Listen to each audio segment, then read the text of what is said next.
you know, last Sunday of the year. This is the time and this is the week that, everybody talks about New Year's resolutions coming at New Year's, but really the New Year's resolutions are formed during this week. This is where people begin to think about the things that they want to do differently. They begin to reflect on, their choices, the situations, good memories, good things, bad things, what I did right, what I did wrong. It's that time to reflect on self-improvement. What can I do better? Where did I make mistakes? And how can I fix that? And this is where the resolutions come from.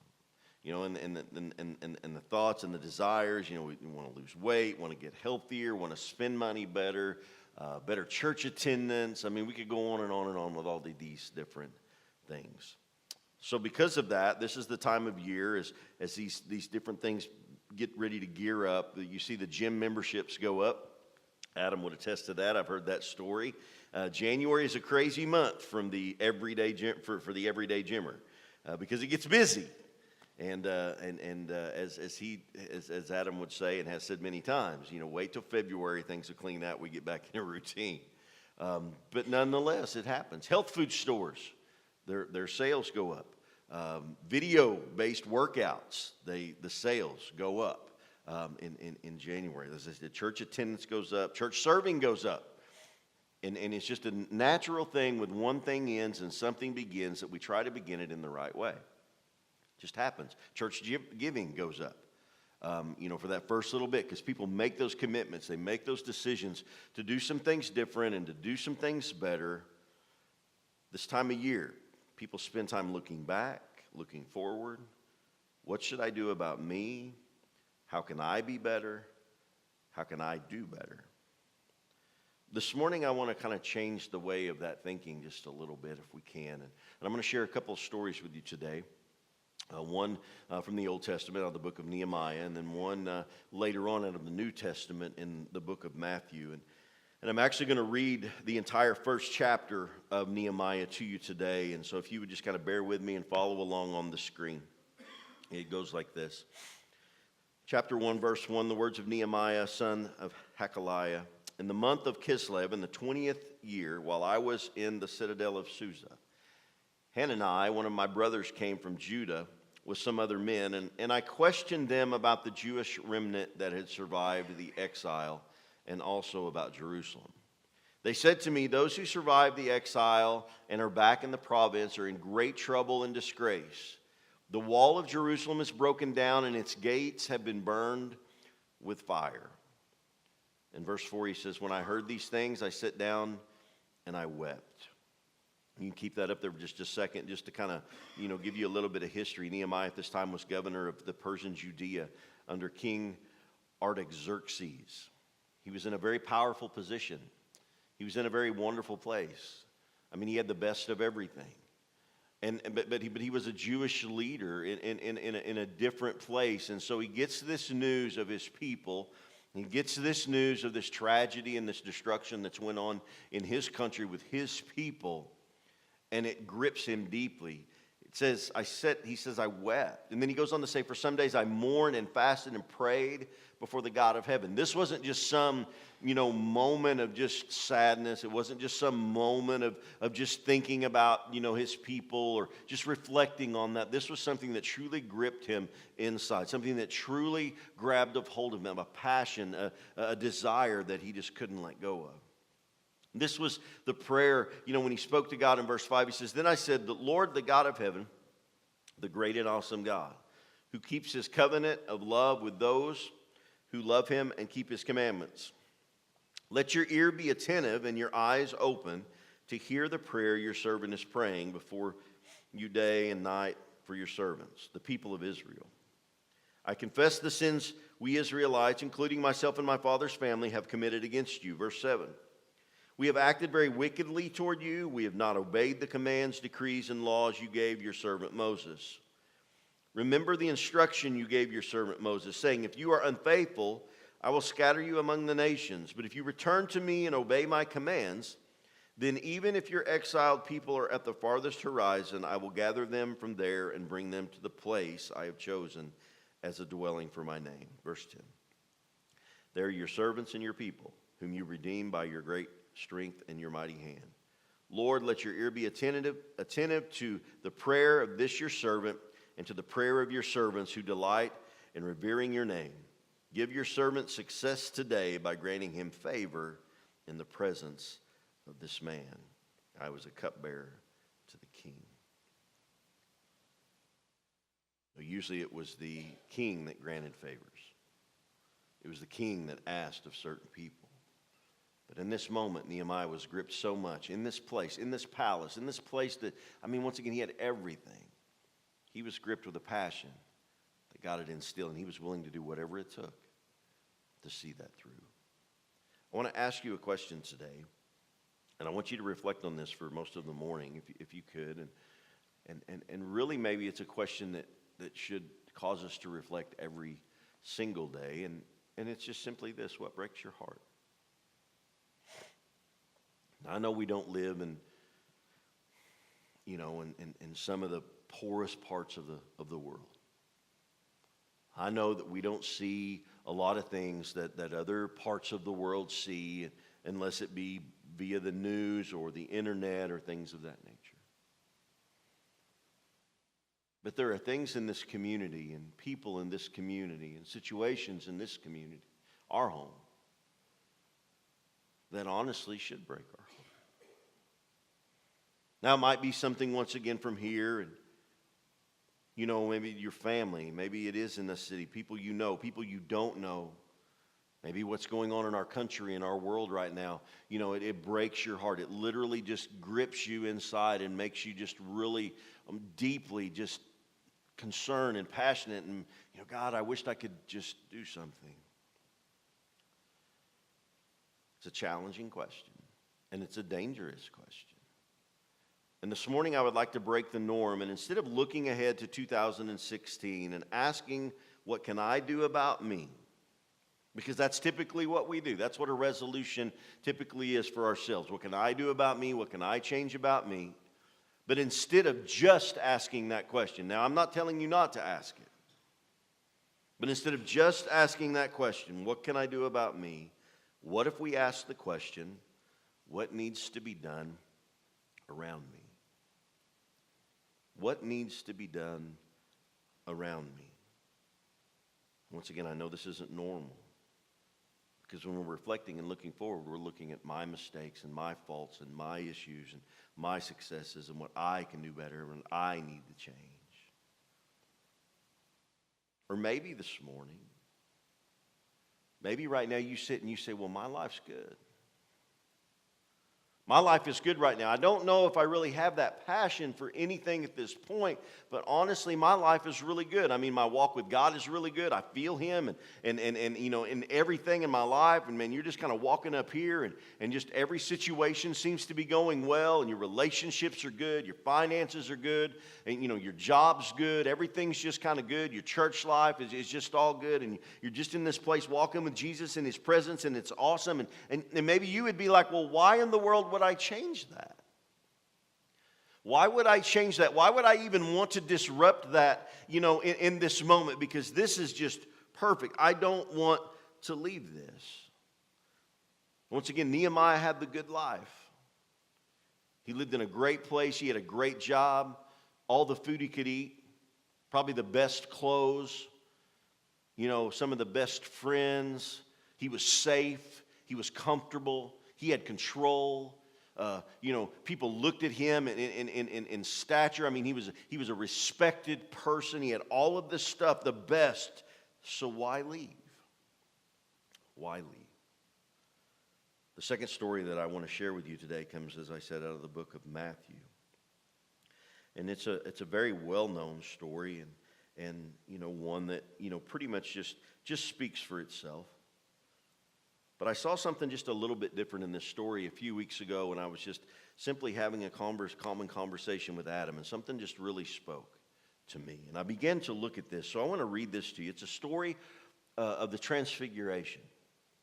And it goes something like this. Once again, Matthew in chapter 17. It says, after 6 days, Jesus took with him Peter, James, and John, the brother of James, and led them up a high mountain by themselves. There he was transfigured before them.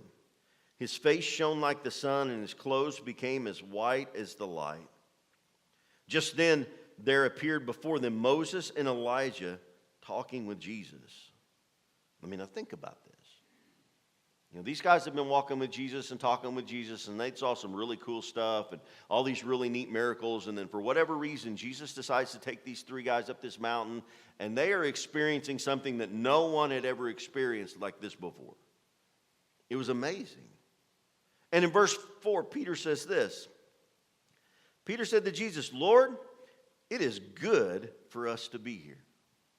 If you wish, I'll put up 3 shelters, one for you, one for Moses, and one for Elijah." Basically, what he was saying was just very simply this.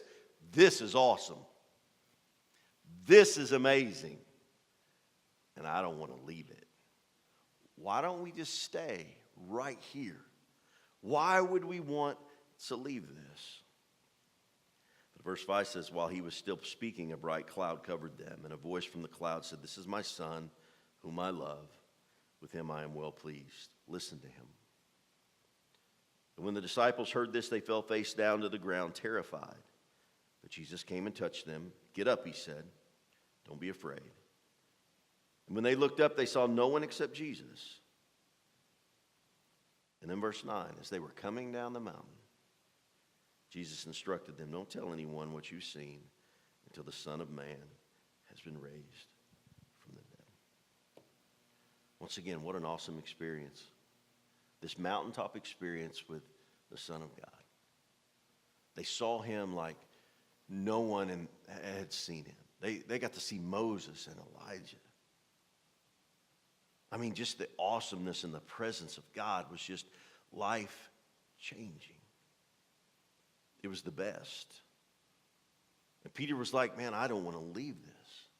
This is good for us. This is good for me. This has made me better. Let's just stay here. This being in your presence like this, why would we want to leave that?" So I'll just put up some tents. We'll have a place, and this will be great. Through both of these stories this morning, I want to share something with you right here. While time in a palace is great, and while those mountaintop experiences are vital in our lives with Jesus, if we really want to grow, if we really want to change, and if we really want to become a better person, it can't just be done in a palace or on a mountain.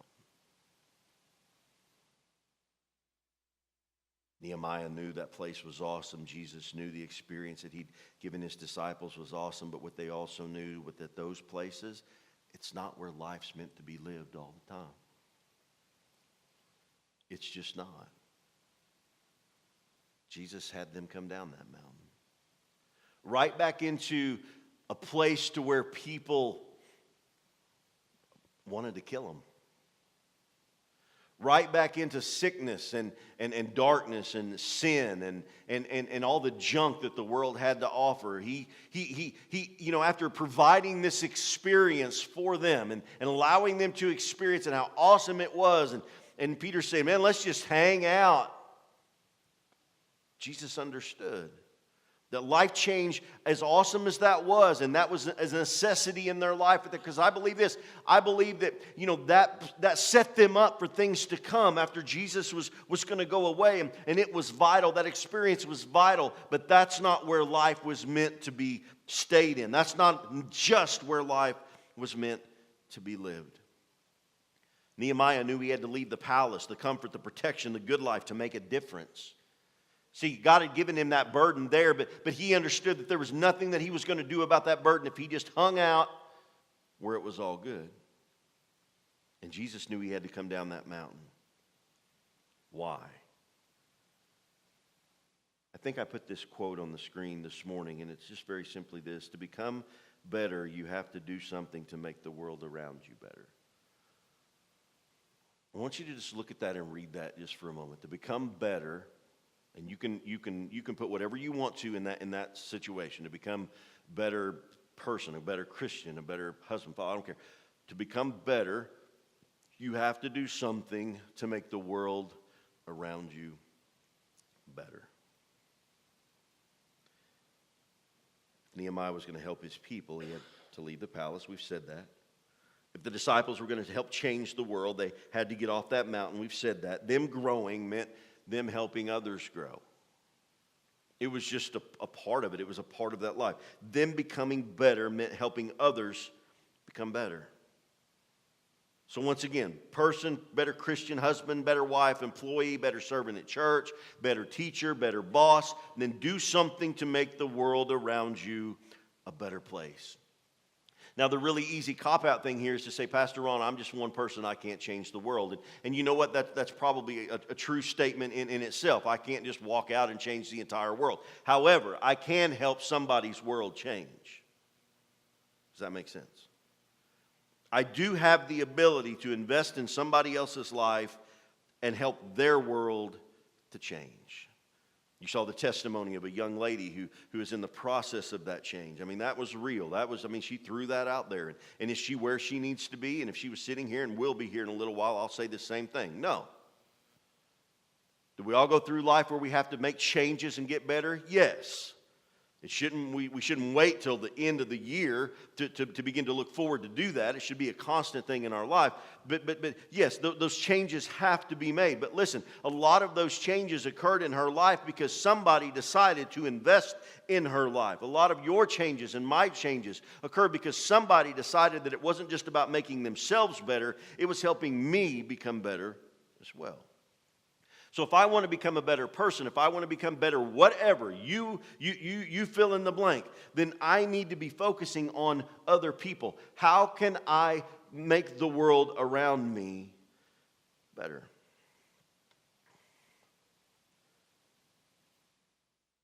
Now, I want to strive to be better. And honestly, sitting before you, I'll probably have a few resolutions. I don't call them that. Sometimes I do pretty well with stuff like that. You guys would probably say the same thing. Every once in a while, something will stick with us, and it will last. A lot of the times, we work hard for a few weeks, and then we get busy. Life just happens. But, my intention is to become better. I'd love to be a better person, a better Christian, a better leader, a better husband, a better father, a better grandfather, which, by the way, our granddaughter is on the way. That excites me. It excites me. And I want to be better. And part of that responsibility is on me to do that. But if we only become about our own passions, we will never become who we were created to be. If it's only about the I and my, we never become who God intended for us to be. When we only turn inward, we become about me, and we fail. It's a lonely place. It is a very lonely place. We become lost. Churches that just turn inward become selfish. I'm just speaking truth. You talk about what kind of church do you want to be? You want to be an outward church or an inward church? And can I just say that if you're just one, I don't care if it's all outward outreach or it's just all inward pouring inside. In both of those models, that church will eventually fail. It will just happen. Because if all the church is doing is going out, and they're not doing anything for us to grow inwardly, then the Christian basically, is a Christian with shallow roots. So when storms come and when things happen, then that's just kind of how things happen. But if it's all inward, okay, if it's all turned inward and nobody else is coming in, eventually what's going to happen? The church is going to die. You have to have a balance of both. And I can promise you, it's a struggle to do that as a church, to try to find that happy medium and to get people involved inwardly and then to get people involved outwardly and to keep those wheels going. But that is the design. But when a church just turns inward or a church just becomes about themselves, they become routine places full of routine traditions fulfilling their own wants and desires, and they lose sight of the desires of Christ, and I promise that will lead to the death of the church. It's discouraging. Now, I'm not at all in any way saying don't invest in me or we. We have to grow inwardly. But let me ask you a question. Whose lives were changed on that mountain that day? This is something that just jumped out at me in this story. Whose lives were changed on that mountain that day? Was Jesus' life changed? No. The only lives that were actually impacted and changed on that mountain that day were Peter, James, and John. If they would have stayed on that mountain, who would have benefited from that experience? Only Peter, James, and John. That's it. That mountaintop experience, people, if we hold those to ourselves, we're being selfish with the power and the presence of God. Jesus gave them that experience for the purpose of going down and helping other people experience Him in that same way. But so many times, as an individual, and I'm lumping the church in here this way, it becomes about what we want, about how we want to be, and man, we are comfortable and things are going, really, really good. It's just kind of like this morning service right now for some of us. We're still trying to get into a routine. And sometimes it's tough. You have long nights before, or long 2 or 3 nights, and you're tired. And I'm just speaking real honest. And there's mornings, that we come in here and it's just like, man, it is tough. And it's just like, but listen. Knowing and understanding that my comfort level isn't necessarily the most important thing. It's giving people an opportunity to experience Christ in this amazing way.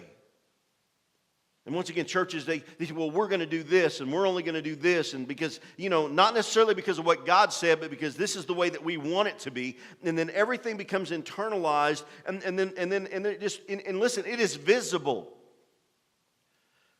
And usually what happens in that process is yes, you might see some people growing, but that outward change, seeing people saved and all of this stuff that is a part of what God has asked us to do. It's a part of that experience. It's like we're wasting that experience. It's like we've planted ourselves on this mountain and we've stuck up these tents and we've looked at God and we've said, God, I don't want to move. This is where I want to be. This is how I want it to be. And so I'm pitching my tent and right here I'm going to be. But here's the deal.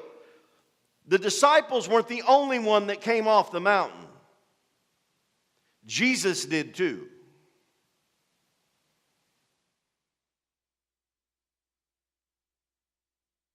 Jesus is going to be about His business. If all we are is about ours, you think He's going to stop moving? Because think about this. If they would have pitched those tents and Peter and James and John would have stayed up there. Or let's just say Peter, because Peter's the one, let's just say Peter stayed. And I'm staying here. All the white lights and all that glory and everything, it went away. And Jesus said, we got to go back down here and go to work. If you want to stay up here, I'm going down there.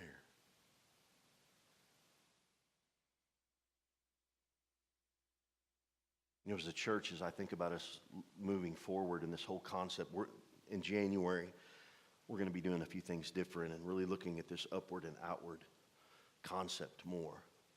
Growing my relationship with God, and then outwardly helping other people do the same. We've got some things in line, and we're working on some things to invest in our community and do some different things in some different places as we go in, through 2016. We want to provide opportunities, but at the same time, we want you all to be creative and to be thinking about, what could you do to invest? What's something different that you could do, just off the wall, using as many people as possible with the least amount of money possible to make the biggest impact possible for Jesus. That's kind of this thing that's just kind of stuck in me for the last several weeks. Using as many people as possible. We're all called to go and tell, right? I mean, in the Great Commission, there's no, pastors are called or leaders are called or this person's called. It's, go and tell. It's pretty much a blanket statement, okay? Using the least amount of money possible. Why do I say that? And very simple. I want money pouring in. Don't get me wrong. I'm not sitting here saying, give the least amount possible. That's not what I'm saying. I'm saying sometimes we allow money to be the hang up. Well, we don't have enough money to do that, or we don't have enough money to do that. Jesus didn't have no money either. There's ways to be creative. There's ways to do things. There's ways to reach into this community without stifling ourselves because of finances. For the whole purpose of reaching as many people as possible. As many people as possible. It's taking the mountaintop experience and taking that experience down the mountain. It's leaving the comfort of the palace where everything's perfect and everything's wonderful and I feel good in my chair. And it's leaving that palace, chasing a passion to ultimately affect somebody's life in a positive way.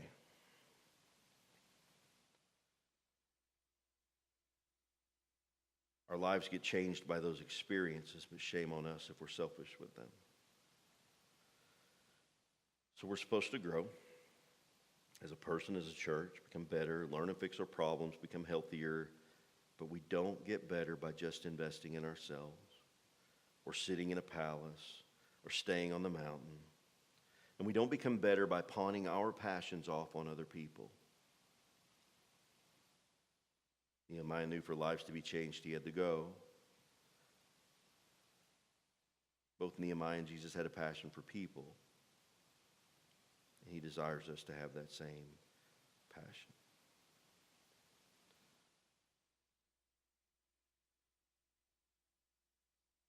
I don't want to waste these God-given opportunities that we have. We're not on this earth very long. For whatever reason, he has decided to place us where we are, in this community, in this church. Why would we want to waste that? Why would we want to waste that? Recognizing what breaks your heart and deciding to do something about it, that changes things. That changes people. That changes relationships. It changes marriages. It changes work environments. And that changes the world around us. If the worship team would come back up, that would be great.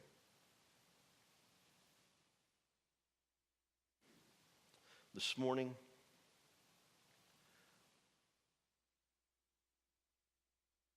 I want us to look back.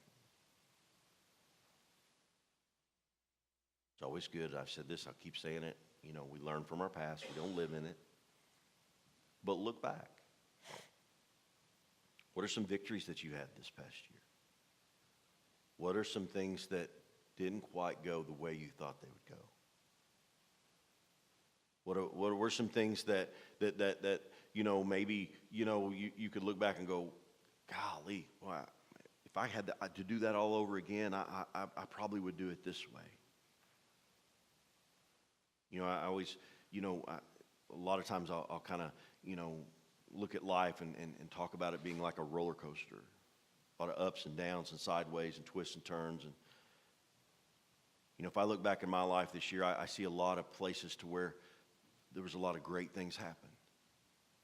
A lot of victories that happened. Then I look back and I see a lot of mistakes. I see some failures. As a person, as a husband, as a father, as a leader. We could go through all that. I can see some situations that made me better, going through them. And they were easy and they were fun and they were exciting. But then I also look back and I see a lot of situations that were just draining, just to be really honest with you. And to be real super honest with you, standing here on the last Sunday of 2015, they're still draining. But you look backwards and you reflect and you see and you go, okay, what can I do better? And well, my challenge for you today is not to stop there. Okay, if God's pushing you to do this or or whatever, then do that. But don't put the blinders onto the fact that it is just me and God in this thing, that it's just me and Him on this mountain with this experience. Don't stop there. If we want to become a better person, if we want to become a better church, then we have to be constantly looking at ways to make the world around us better.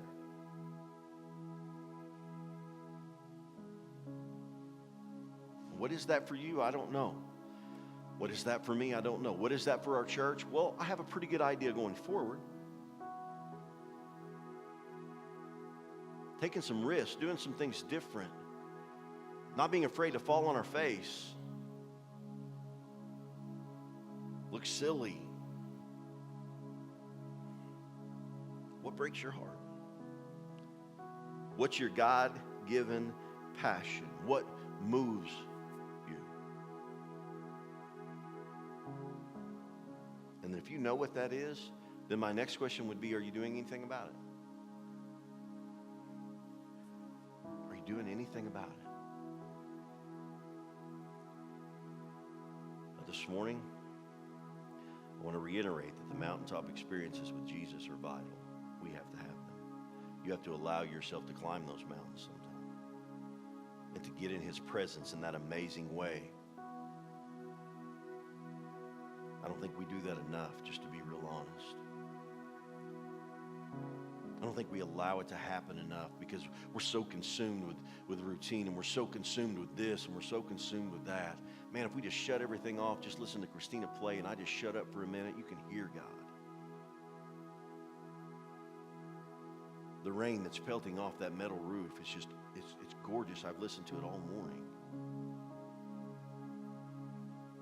But you know what? Most people don't stop long enough to experience that amazing presence in that way. Why? Because we're so busy.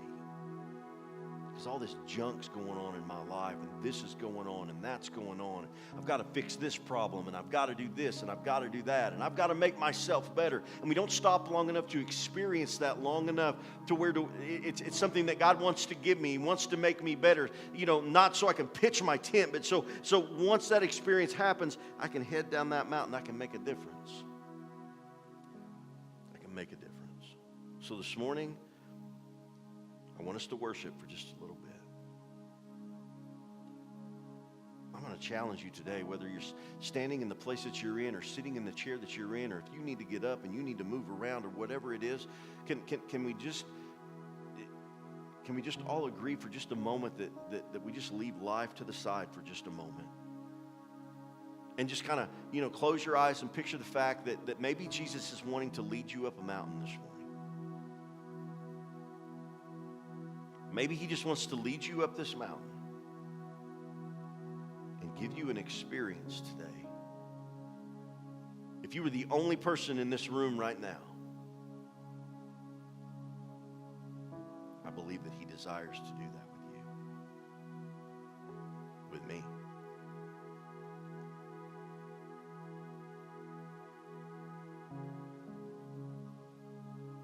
God, today, I just pray, God, for that experience. God, I know that experience will look different for different people. I get that. The one thing that's not different about that is you.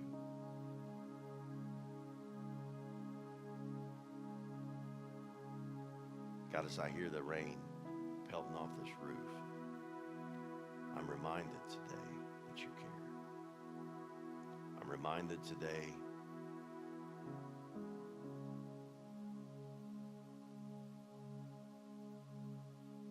that you desire for me to experience that.